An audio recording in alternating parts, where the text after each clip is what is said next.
Então, estamos de volta para o último bloco do programa de hoje, que discute corrupção, e narrativas literárias são condição de possibilidade para que entendamos melhor isso. Nos últimos meses, o Brasil tem sido palco, né, de manifestações e reivindicações que querem menos corrupção, não, querem corrupção zero, o que é impossível porque não existe uma sociedade só de virtuosos, né, evidentemente. Mas podiam diminuir um pouco já também, que já ajudava, né, ter um pouquinho. Uma obra não precisa cobrar 2 vezes a mesma obra, e também não, a obra poderia funcionar, não precisava cair. Ou vamos criar uma espécie de função social da corrupção, alguma coisa assim, porque é assim como está. Acho um ministério. Um ministério desse tipo. Então, como é que vocês veem essa questão do futuro, até pegando os próprios livros que vocês trouxeram, disso tudo vai emergir um novo Brasil? Eu sei que no Brasil é difícil até fazer previsões sobre o passado. Tá certo? Que dirá, cuicas, como diria um advogado famoso de Itaqui, cuicas, porque na época não tinha esse cedilho no computador, ele dizia cuicas em vez de quiçá, e quiçá sobre o futuro, né? É muito difícil, né? O Brasil é muito eloquente quando é contra, né? Contra uma coisa, né? As manifestações são sempre contra algo, né? O problema, eu não sei como vocês veem, né? A favor de quê e qual é a proposta, né? Nós temos uma oposição que não tem muita proposta a fazer, né? A articular politicamente. Nós temos milhares e milhares de pessoas nas ruas cujas propostas também são muito vagas. Mas e vocês, eu vejo uma coisa, acredita? Então... não sei, me surge agora também, eu acho que essa questão da falta de memória que nós temos, tá, que de alguma maneira ela contribui para um processo de esfarelamento, assim, de fragmentação, ao invés de consolidar instituições de culpa, para usar o termo do Drayton aqui. Ou seja, ao invés de nós construirmos um projeto de sociedade para o futuro institucional e que de alguma maneira consiga segurar, vamos dizer assim, esse mínimo de corrupção inevitável tolerável, na sociedade, que faz parte da vida da própria sociedade, de certo modo, em todos os sentidos. O que me parece é que quando você pega uma manifestação ou uma movimentação dessas que pede a volta dos militares, o golpe constitucional, golpe militar constitucional. Golpe constitucional é ótimo. Mas só um minutinho. A minha filha também me disse isso. Eu acho que parece que nós estamos, ao invés de nós estamos contribuindo para um processo de consolidação institucional, nós estamos corrompendo a institucionalidade e ajudando, de certo modo, a reproduzir esse processo. Que, embora pontualmente se possa ter algum tipo de sucesso em algum processo particular, no genérico nós não vamos ter. No geral nós não vamos ter. Nós vamos continuar reproduzindo de alguma maneira aquilo que já...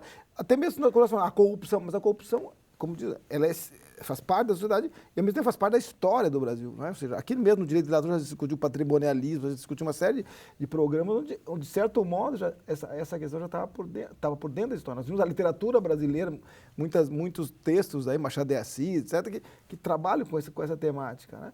Então, eu acho que a forma de você projetar uma sociedade, ela está exatamente em consolidar um projeto institucional e não tentar corromper esse projeto institucional.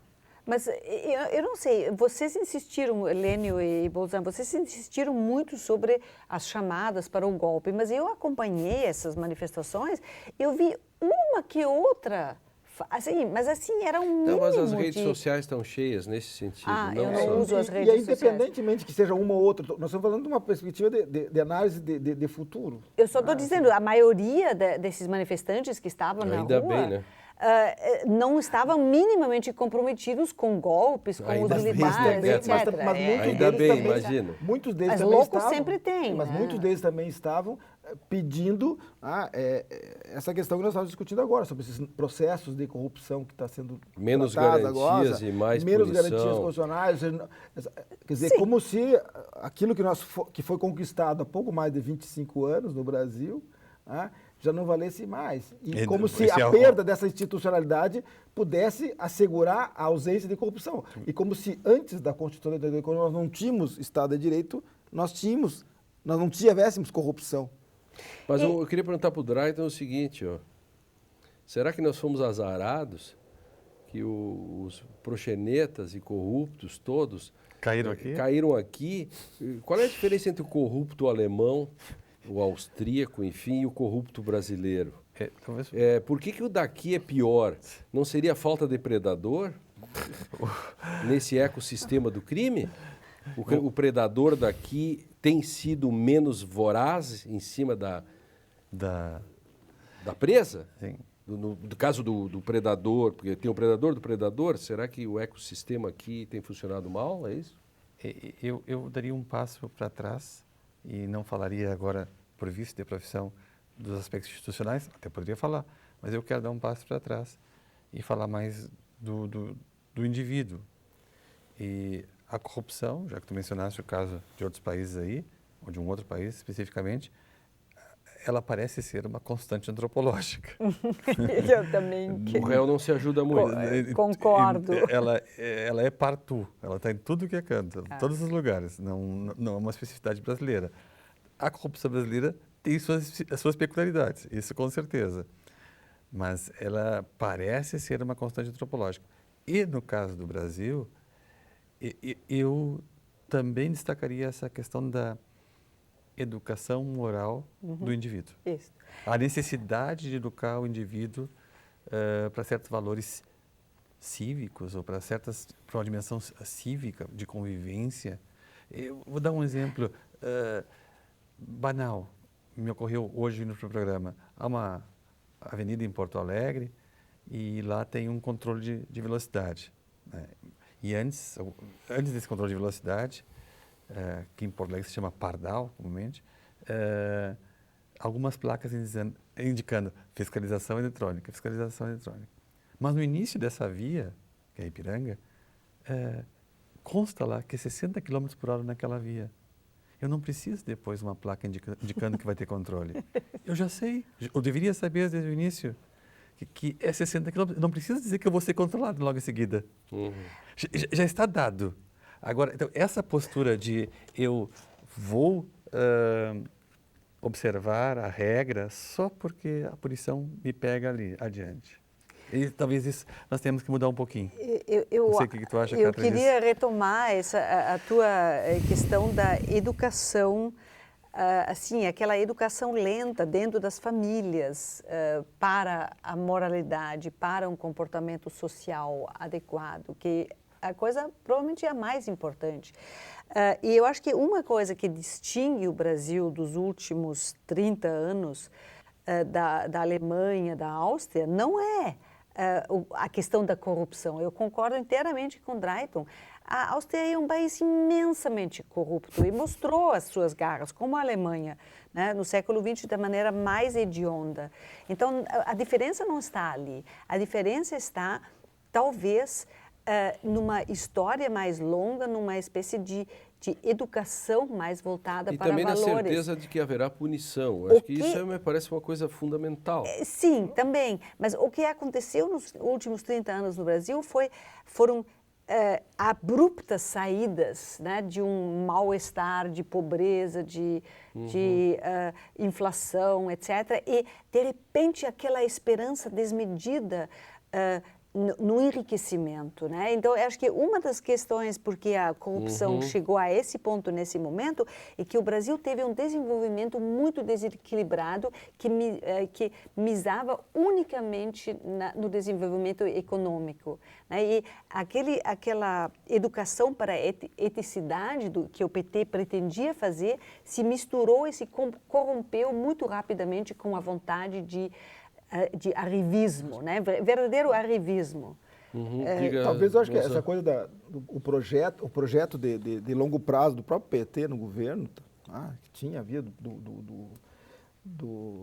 desde o primeiro governo Lula, né, eu acho que tem um pouco essa coisa que está no debate americano da desagregação, ou seja, essa relação entre o poder econômico e o poder político, que bem ou mal, até mesmo em razão das circunstâncias que levou o PT a fazer esses acordos, talvez com a pior parte do PMDB, etc. E tanto é que hoje nós vivemos sob os encantos do nosso grande líder Renan Calheiros.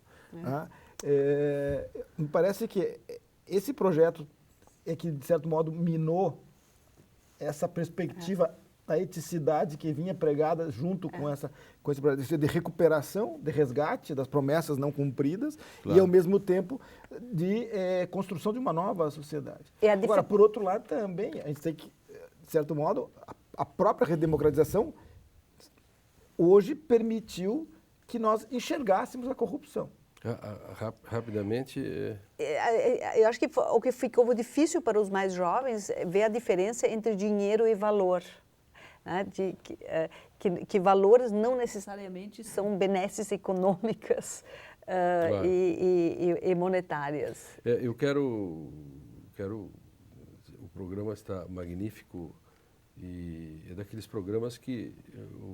Os professores que gostam de Direito e Literatura podem levar para a sala de aula e fazer grandes discussões, principalmente sobre esse tema, né? E como diz aqui, eu tenho que fazer propaganda do nosso coprodutor do programa, o Dieter Axt. Dá para ver aqui o livro dele, que está lançando um pequeno livro agora,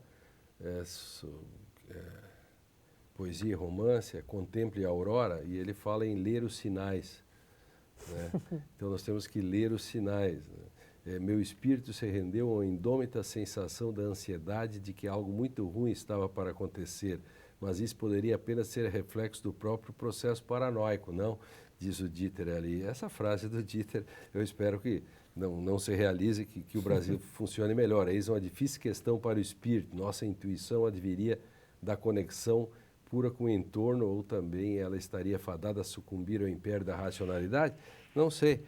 O que vocês acham? Mas não vou responder agora, vamos responder isso num outro programa, o Bolzan, Catherine e o nosso Drayton.